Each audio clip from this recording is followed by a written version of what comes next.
sure I'm holding this up right, but that's okay. Ta-da! Good morning. Oh, I hit myself in the face with that. Oh my. Good morning. What a way to start the morning. Welcome to the Sun Dragon Sideshow.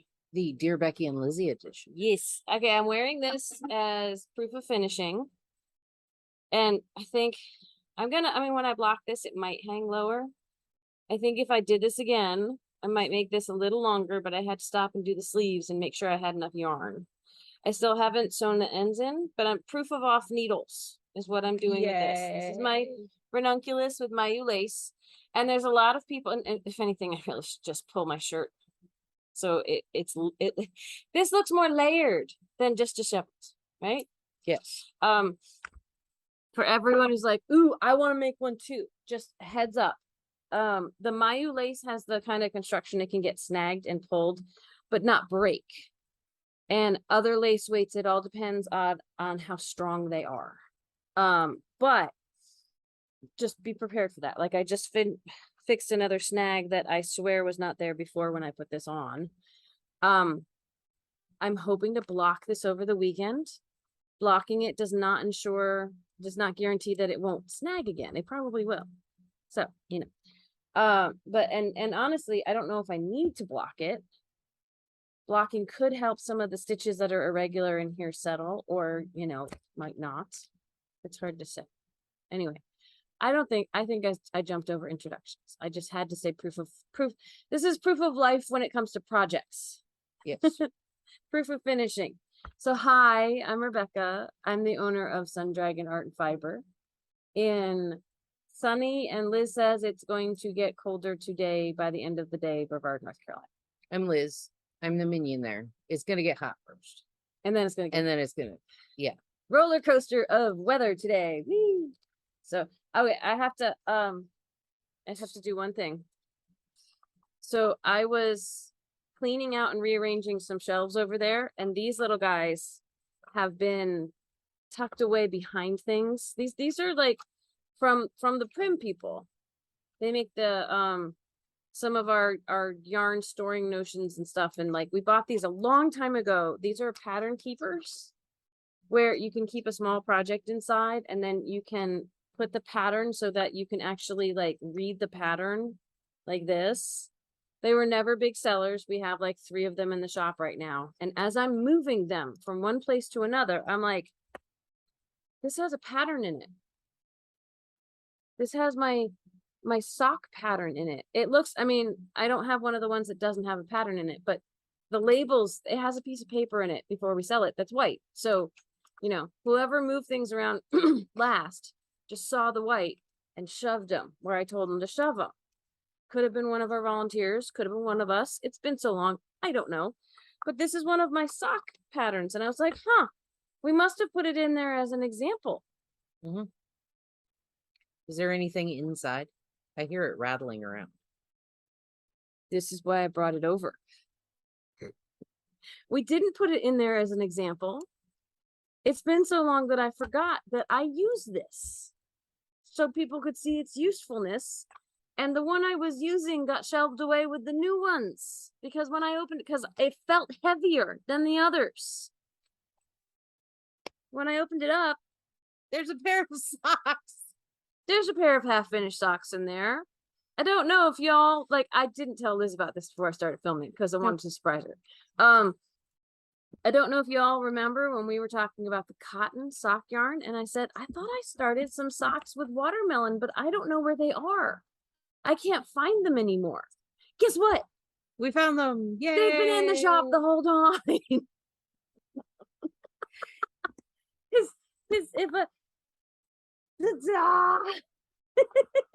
Look what fits in here. Okay.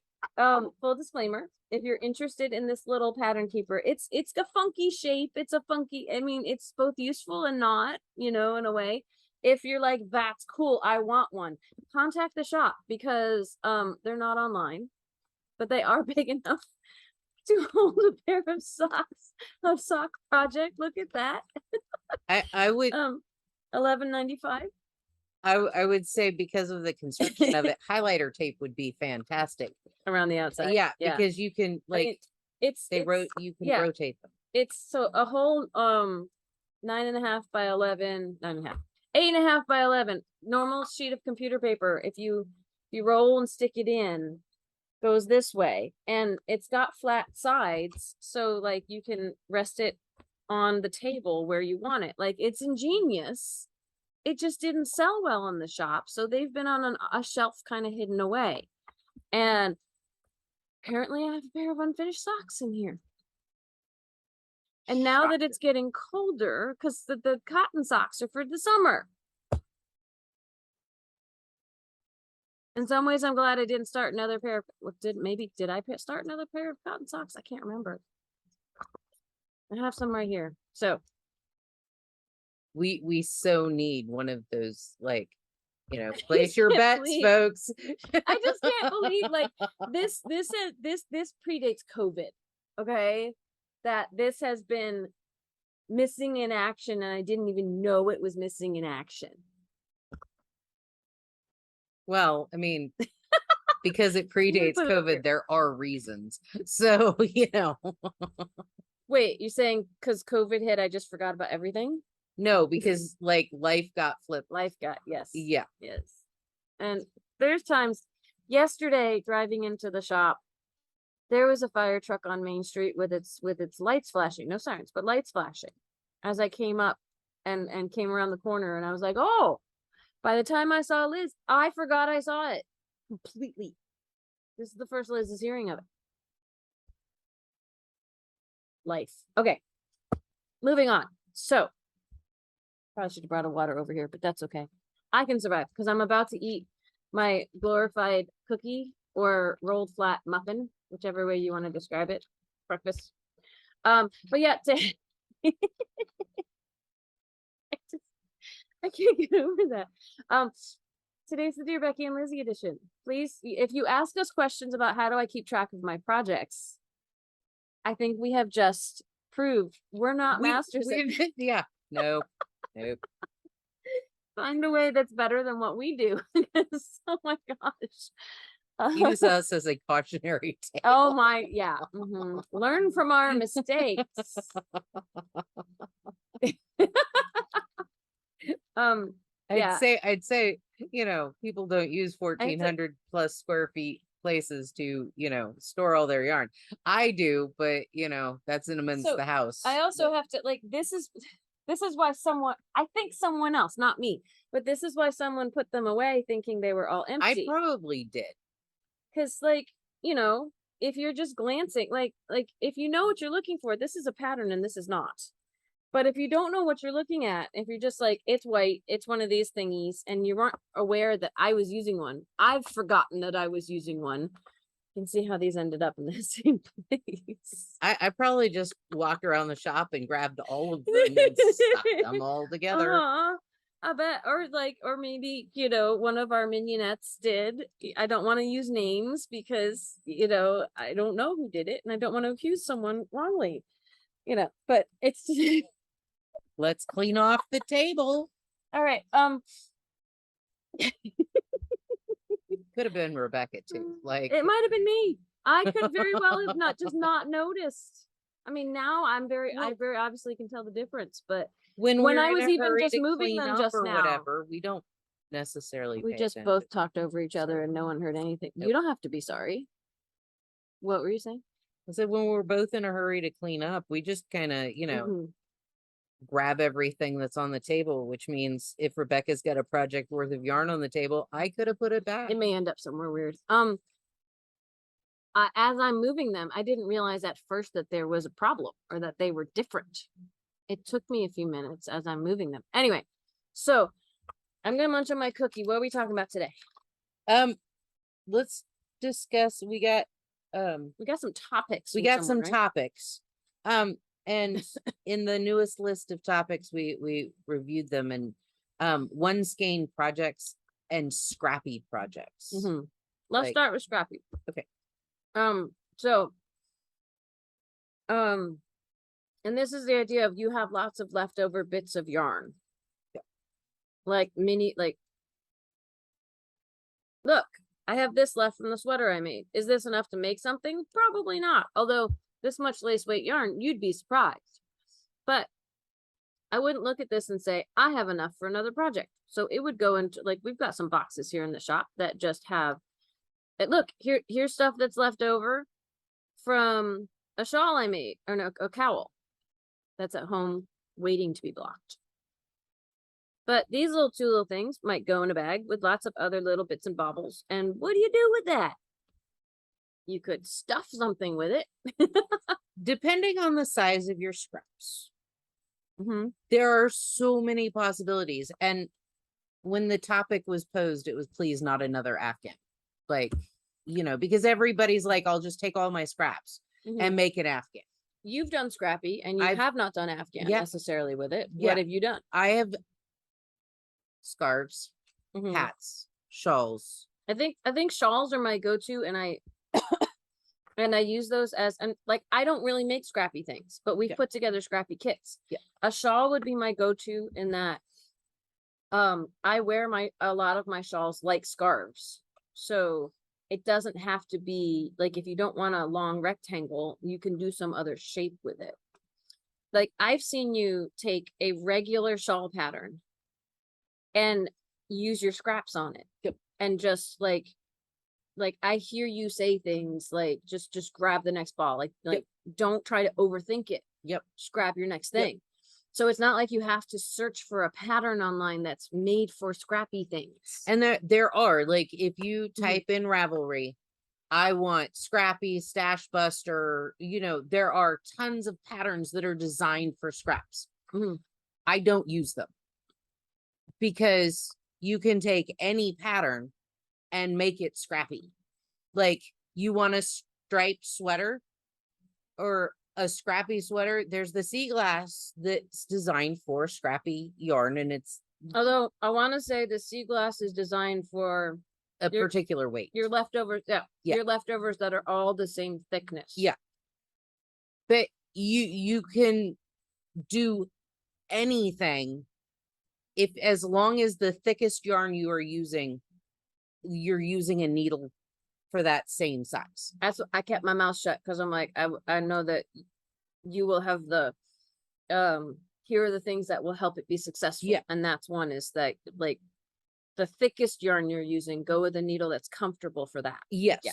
So, and then the thin ones, just if you're using, like, and I'll go dig it out here in a second. I see it there. If you're using, like, your thickest yarn that you've ever got scraps for is a super bulky, use at least an 11 or a 13. And then everything else doesn't matter. Don't change needle sizes based on the yarn you're knitting with. Let all of it be open. If you're using, like, your thickest yarn is DK, you could do anything from a 6 to an 8. It doesn't really matter. You could do all of it on a super big needle, even if it's thin stuff, all thin stuff, you know. But that trying to make the thickest stuff you're using comfortable, and then let the other stuff breathe just as much. What Liz is getting out right now is a Scrappy shawl. She kind of planned it. It wasn't just leftovers, but it's all different yarns. There's still a lot of leftovers in it, but I wanted it. It is a regular shawl pattern that was not supposed to be Scrappy. It was supposed to be done on, like, fingering weight yarn on a size 6 needle. And I was like, no. You're not locked into the weight yarn or the needle that the pattern writer suggests. You can have fun with it, is some of what we're kind of implying here. Or just saying. I bought a bunch of scraps I bought a bunch of scraps. I bought a bunch of yarn because I had another idea in mind. And then I went home and went, oh, I have all these other scraps. So they all got incorporated. Do you remember what size needle you used on this? I think it was an 11 or a 13, probably an 11. And there's some bamboo bloom that has thin thick, and there's some chunky or light super bulky in here that looks really comfortable on. And then I'm noticing, like, where you did the mohair. Mohair's lace weight. And there's stuff in here where it's lace weight, but it was still on her 11 or 13. And it looks awesome. Like, we have people who come into the shop all the time and pick that one up like they want to buy it. But and we don't sell it, but they're just like, Ooh. There was a little bit of planning with this. Like I would do a few rows and then go, okay, I haven't done pink in a while. And I'd find the ball of pink or a ball with pink in it. It just like down towards the bottom, there was some homespun. I think there's some zombie apocalypse in here. Like some of the colors do not go, but it all goes. Like overall, it just all I feel like a scrappy shawl, or you can do the same thing with a scarf. You can do the same thing with almost any pattern, like even a sweater. Like a sweater, you kind of have to think about fit to a point. Like the ranunculus is made to be open and loose. If as long as it's oversized, you can do it with a sweater. And like it's almost, if you can make it as much of an exercise in breaking the mold or getting you out of your comfort zone as you want. So for someone who really likes things controlled, like me, forcing myself to do let's just see what I pull out next and use it no matter what, like, is an exercise. And I would say if it makes you way too uncomfortable, don't do it. But if you think that could be a fun adventure and you're using leftovers, you're not spending money on it. Like you spent some money on that one. I did. But don't buy your straps. It's not worth it. But if you're looking for something to use up leftovers, again, you're putting time into it, but you're not putting any more money into it because it's leftovers. And then with the end result, if you can, just keep breathing and try to let go. And it's at the end result, maybe something either you love, or if you don't love it, again, you didn't waste money on it. And some people like knitting or crocheting just for the process. So then you can see if someone else walks into your house and goes, "Oh, that's beautiful," you can say, "Here." One of my girlfriends, when we were moving from Washington we were moving across the country, and I gave her a bunch of scrap yarn that I had because she likes crocheting and I was like, here's this bag of just scraps, and they were random size balls, and and she made a scarf crocheted a scarf out of it, and everywhere she goes people are like, oh my gosh, where did you buy that? I must have it. And she's like, it's mine, it's never repeatable, and you can't afford it. So like people like scrappy look is in. You could do grainy squares if you crochet and do like all completely random grainy square vest, right? Or anything. We haven't done it in a while, but we've made kits that go with one of the scrappy patterns on Ravelry, which is really just just keep going and grab another ball of yarn, and they sold really fast. We haven't had the energy to put more together, but using leftovers from the shop, like, it's easy to do. But like Liz is saying, it's easy to transfer any pattern into a scrappy one. It's just if you have a really high I don't care bar, what we talk about, of if way up here you're like, I need control over my project and it needs to look a certain way, this may not be the project for you. There are patterns, but it can be fun. There are patterns on Ravelry that can help direct. Like if you need direction, Carol did the Memory Keeper shawl, because she does socks, and the Memory Keeper shawl is all sock scraps, like sock yarn, the fingering weight, and you take one skein or two skeins of a solid color, and then you take all of your scrap yarn, and you can plan it out and make it fade, or you can just do random, but it just, when you run out of one ball, you switch to another ball and you keep going. But it's a planned idea of what to do. So like if you're like, hey, I need a focus, there are patterns that help with that. And if you're like, I really like this pattern and I have yarn that's appropriate or thinner for it, like the Pumarada is on a size 10. You could do chunky all the way down to fingering and scrappy it. That's an excellent transition to One-skein projects. It is, because the Pumarada is a One-skein. I'll go grab it. Is a One-skein shawl for fingering weight. Now Liz is saying you could do it on a thicker weight. Now, however, if you do it on a thicker weight, it's no longer a one-skein project. Yes. So the question, the second category we're going to quasi address here of one-skein projects, that has a lot of caveats to it, in my opinion, because one skein of yarn depends on the yarn, depends on the thickness. Like when I hear a one skein project, often I go to fingering weight 100-gram skeins of yarn. Yeah. Because that is often the one you can get the most mileage out of. But say the Saxony, I have this out because this is the color I've picked for the pom-pom shawl. It's gonna take more than one skein. But the Saxony comes, it's 50 grams. It might look like 100 grams. Like I could pick another worsted weight ball and hold it up, and they'll almost look like the same size. But the weight, the fluffiness, the everything, like this is only 50 grams of yarn.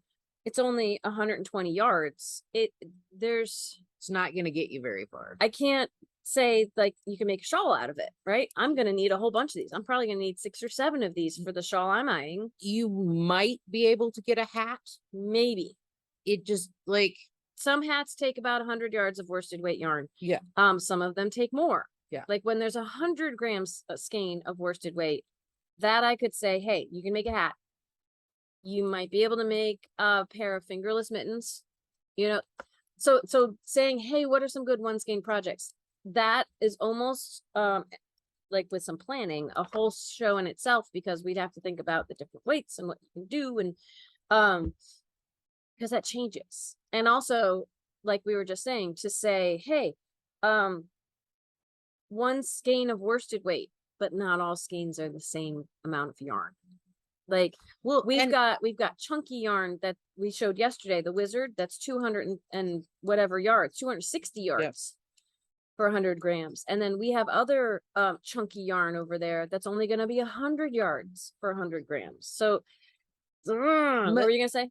As a caveat, for our shop, when we talk about a one skein project, most of the time we're talking about a fingering weight, the standard 437 yard fingering weight yarn. We have a fingering weight that's only like $3.99. Which that can could work, maybe, but you know, pattern. Like, these are a whole bunch of one skein fingering weight, 100-gram one skein fingering weight shawls. I've got all hung in the same area. When someone's like, what can I do with this? And they show me a hand-dyed 100-gram skein. So this is the Pumarada. And this, I'll try to put these all in the description. If I miss any, let me know. The Pumarada is one skein of fingering weight 100-gram yarn on a 10, and it's mostly stockinette, so just all the V's with a little bit of lace work that gets more intricate as you get down to the bottom. All the ones I'm about to show you are crescent. They've got this crescent shape. I really love the crescent shaped shawls because you can wear them kind of rolled up like this, and it's just super pretty. That really goes with your sweater. Maybe I should. It's gonna get too hot, but maybe I should wear this today. So this was maybe on the way home. This is Daydream Dye Works November, and this was a personal project for me. That's right. It's gonna get cooler today, because November is my birth month. Most of Daydream Dye Works we don't have in the shop anymore, but we only have a little bit. But fingering weight, hand dyed, can do fun things with a crescent shawl. So this is another Daydream Dye Works one. This one is can't remember the woman who wrote this one. Fernandez, I want to say. No. I'll look it up. She lives in Spain. This is, a lot of the ones we have are Cohi Locatelli writes really great one skein shawls. She just came out with a new one, and I haven't made it yet. But this is the lightweight Hipster. Again, it is a crescent shawl. So it started where my chin is, and it expands as it goes out. The Hipster, mostly garter, and then there are these little bands of drop stitches that crisscross. And there's also a little bit of lace stuff in here. I use really busy hand dye yarns for a lot of my, I like colorful stuff. This one's Pocket Watch by Daydream Dye Works. Again, we don't have it in the shop anymore. But some of the intricacy of this shawl you can't see because the yarn's so busy, but it's still super cute. I think in hers she had little tassels along the bottom. Never got around to that. I still had a little yarn left. It's probably at home in a ball. You know what Scrappy. tassels would look really good with that? What? Burnished. Well, and see, we had, shout out to Kendra, we had someone come in who used a contrasting color for their tassels, and it was great. But that does mean another skein of yarn. Well, we might have some burnished or denim. I'm gonna have some left over from my my Princess Bride Mystery Knit Along. Yeah. So this is like, again, most of what I'm about to show you are crescents. So just keep on the Hohi Locatelli train. This one is the Storm, just called the Storm, but Storm Shawl, but Storm. This one has drop stitches that go at funky, like it uses short rows and drop stitches. This is another really busy yarn, but you can see some of that work in there. This is Bear Chasing. We have a little bit of Bear Chasing left, but not in all bases. We have by Daydream Dye Works. 4 skeins of Dragon. I use Dragon for this. Got a little bit of sparkle in it. It's just hard to see. 6 skeins of Tweed. Yep. And then 4 skeins of the DK. And again, I aggressively blocked this, but it was a stormy time in my life when I made this, so it's got special meaning for me. And then the last one I have here, which is another crescent, I made it with the Perth because I wanted to show off the slow color change of the Perth. This is Shimmering Pearl by Lisa Hahn, because I keep dropping it. But again, crescent shawls, you can get a lot of mileage, especially based on the pattern and the needle you're using. And let me show you up close. It's got, actually, this is backwards. It still looks cool. But on the front, you see more of the V pattern of the chevrons with the garter. Garter's just knitting every row, and it's used in a lot of shawls, whether a little bit or a lot, you know.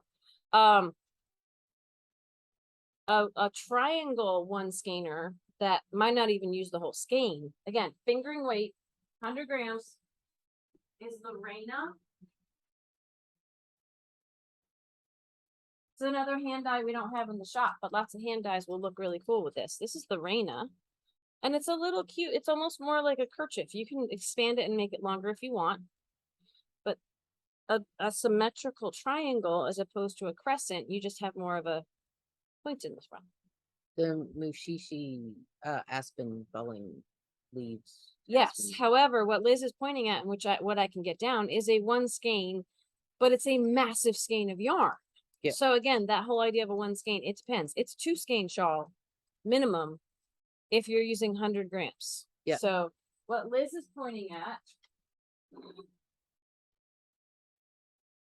is the Quaking Aspen by D. O'Keefe. This is worsted weight. It only used 1 skein of Mushishi, but Mushishi is 200 grams. So this is an example of how just throwing out there 1 skein, we have to clarify what we're talking about. Yeah. So, but that's a lovely, there's lots of really, one of the things I'd suggest, depending on the skein that you have, is going into Ravelry and putting in your yardage. Yes. Which they've got brackets, so they might not have the exact yardage. You might end up with some patterns, a little more yardage than what you have. But if you put in the weight of yarn you have and how many yards you have, not grams, yards. Because I could show you 2 balls that are both 100 grams and have very different yardage in them. So I do that. I do that quite a bit to filter results. Like, hey, this is what I'm looking to make, and I'll do yards, or I'll do yards and meters, because then you can get some of the European patterns that you might think are really cool, but you've never seen because you only typed in yards. So yeah, I mean, part of what it circles back to though for us is when you say 1 skein projects, that's going to be different depending on the yarn and the size of the skein. And some things you like, some super bulkies or other things you may need more than 1 skein for anything, unless like a headband, Yeah. So that's challenging.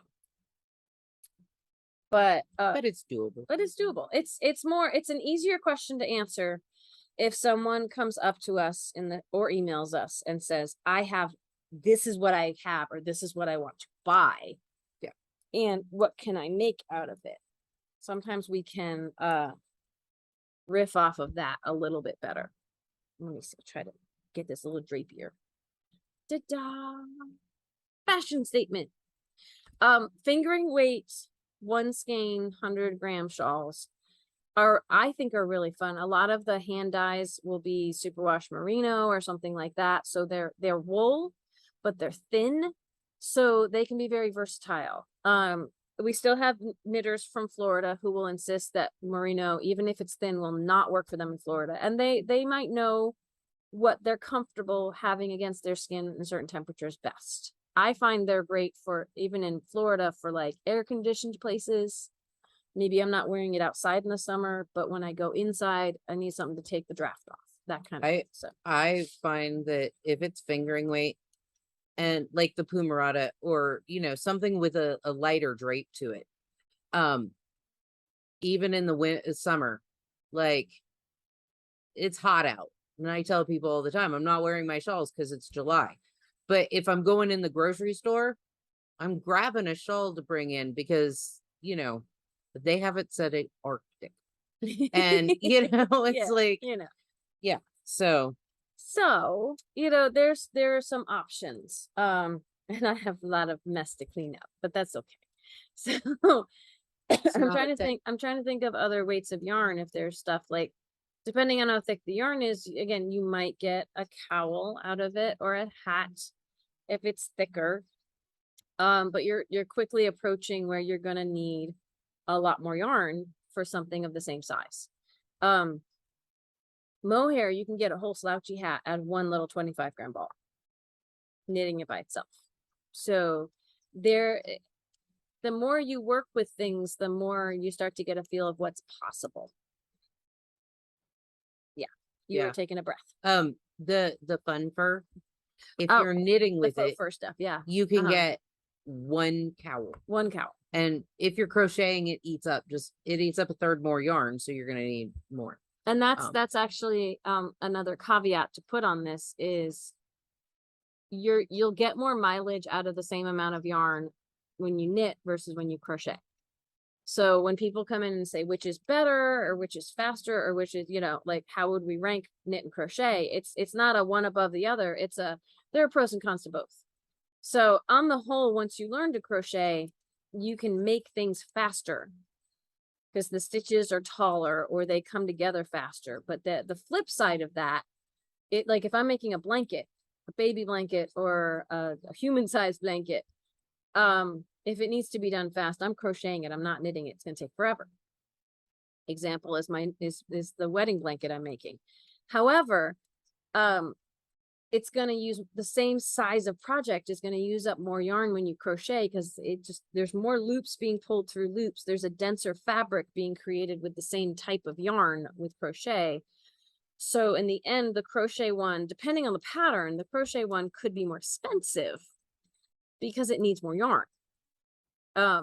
Again, flip side again with crochet is you can do open, more lacier things, and that can balance out with the amount of yarn used. Because there's more holes in it. So then it depends on what you like the look of. And so everything we've been saying about One-skein shawls, these are all knit. And when you crochet, it's going to come out smaller. It's not going to be as big. Unless it's super lacy. Like we have a shawl over there that it's a little bigger than these, but it takes about 1.5 skeins at least of yarn. It's crocheted and it's very open. I'm thinking the Fall River that's over there. But you could do it with 1 skein, but it won't be as big as the one we have in the shop. So lots of caveats, apparently. So, it's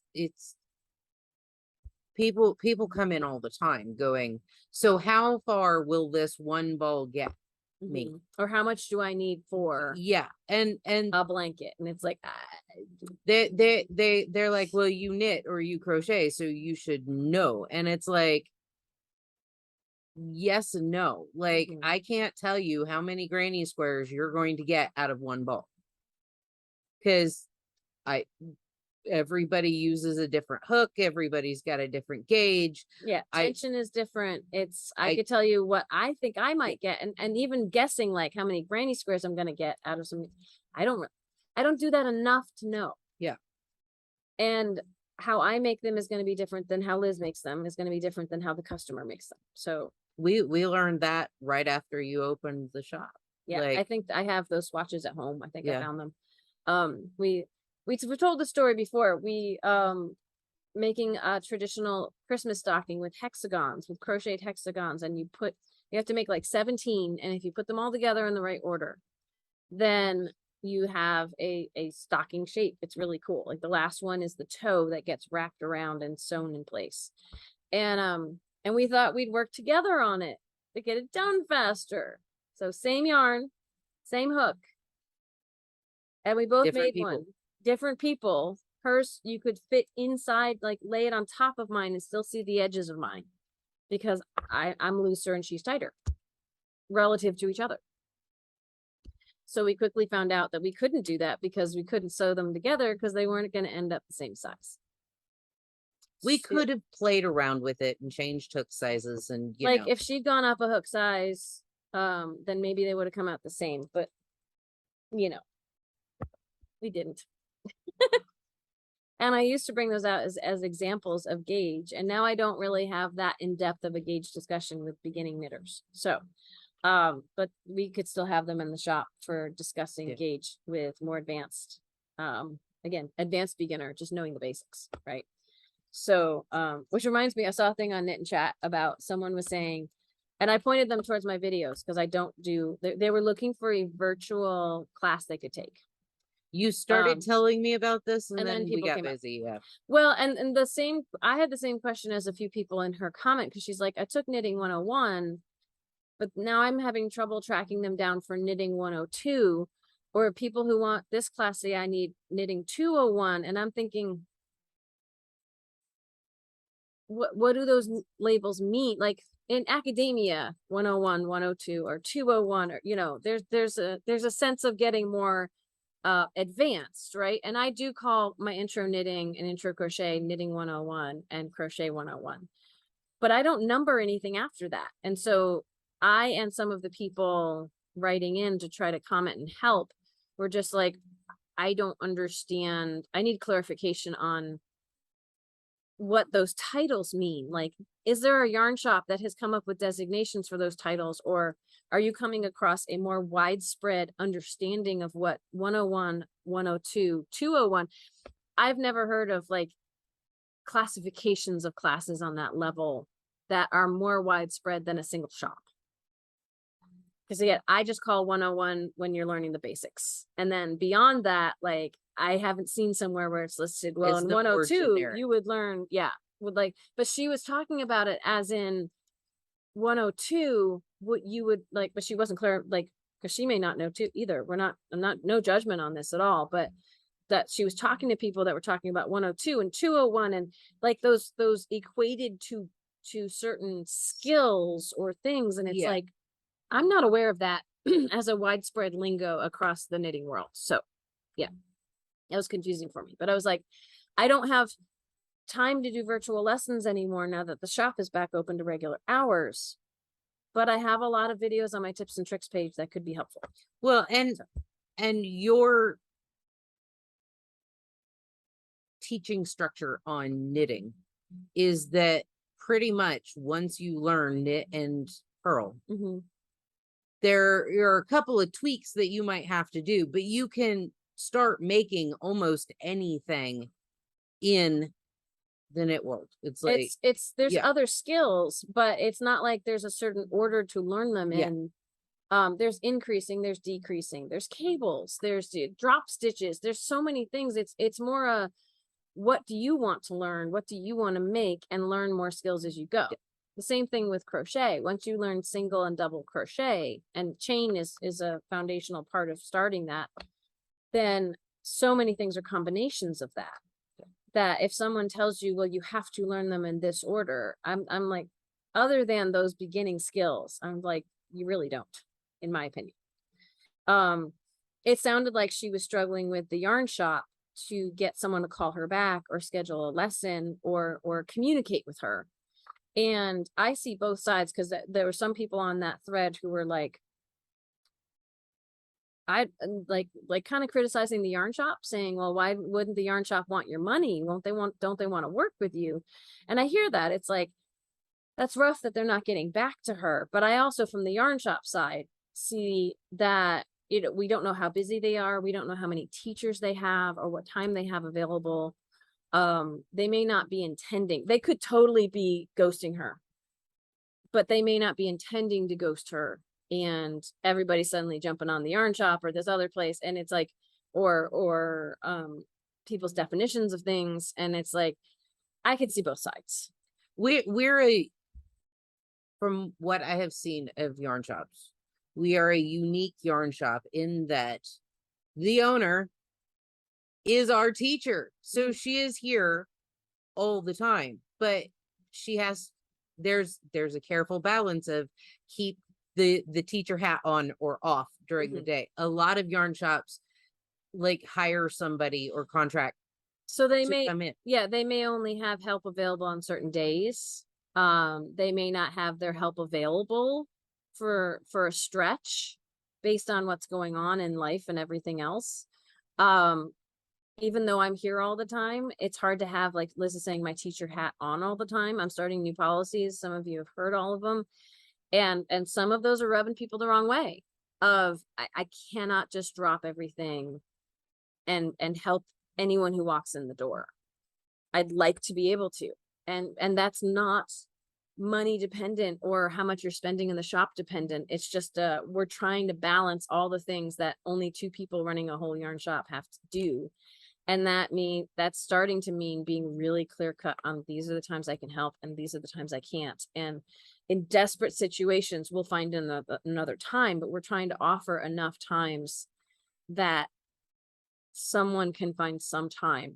The one struggle I will say is for someone to get help and they're only available on the weekends is becoming more challenging, because we're only open on Saturday on the weekends, and I've got classes in the morning, and then I've got sit and stitch, and I'm trying really hard not to let sit and stitch become let's just go get help from Rebecca, because if I have been teaching in the morning, my brain's already mushy, and then the afternoon you're not getting my A game, and everything's already going downhill, and that makes the rest of my weekend, I'm a puddle on the floor. And a lot of the time we're busy with customers. So like, it's very hard. And then I'm the only one inside because, which makes me a puddle on the floor. And then, it's someday maybe we'll have more actual pay help, but that's not the situation of the shop right now. But anyway, but it's challenging for people who work 9 to 5 during the week. Our current hours and help guidelines are challenging. They just are. And I often feel super bad about it. And sometimes we'll put my own mental health at risk to try to help people. And there's just, it's a hard balance, or it's not a balance. We all have to remember we're not yarn. Yes. Liz, I have to explain that. Liz sent me a meme that said, you can't make everyone happy. You're not yarn. So her truncated version of that is, we're not yarn. We're not. Yarn tends to make, and I know there'll be pushback of, well, it's like, no. We work in a yarn shop. There's lots of making everybody happy around us. Yeah. But we can't make everybody happy because we're not the yarn. And speaking of that, we'd love to keep talking to you longer, but we have to go open the shop. So it's like when we finish sit and stitch, I often will say, and I really do mean it, I would love to hang out with everybody all night, like in theory. But in practicality, again, huddle on the floor then, and I need sleep. So, but right now we need to run the shop. So we're going to sign off and have a good weekend. We have sit and stitch tomorrow night virtually from 7 to 9 p.m. That's on Zoom, and you can get into Zoom. Once you're in Zoom, you, whether on your computer, which I have links on my Facebook page, or you have the Zoom app and you open a meeting, the join code is 828-877-3550. It's the shop phone number. And, then it's on to next week where we'll be here Tuesday, Wednesday, Thursday. And Sit and Stitch will be Tuesday and Friday nights. Our next Sunday afternoon Sit and Stitch, East Coast time, 1 to 5, is going to be on October 16th. So I hope everyone has a lovely Thursday day and afternoon and evening, and we'll see you all next time. If you want to give us topics or ask us questions, or there are things that you'd love to hear us flounder about for half an hour or so, then you can email Liz at sundragonartandfiber.com. All right, we'll see you later. Bye.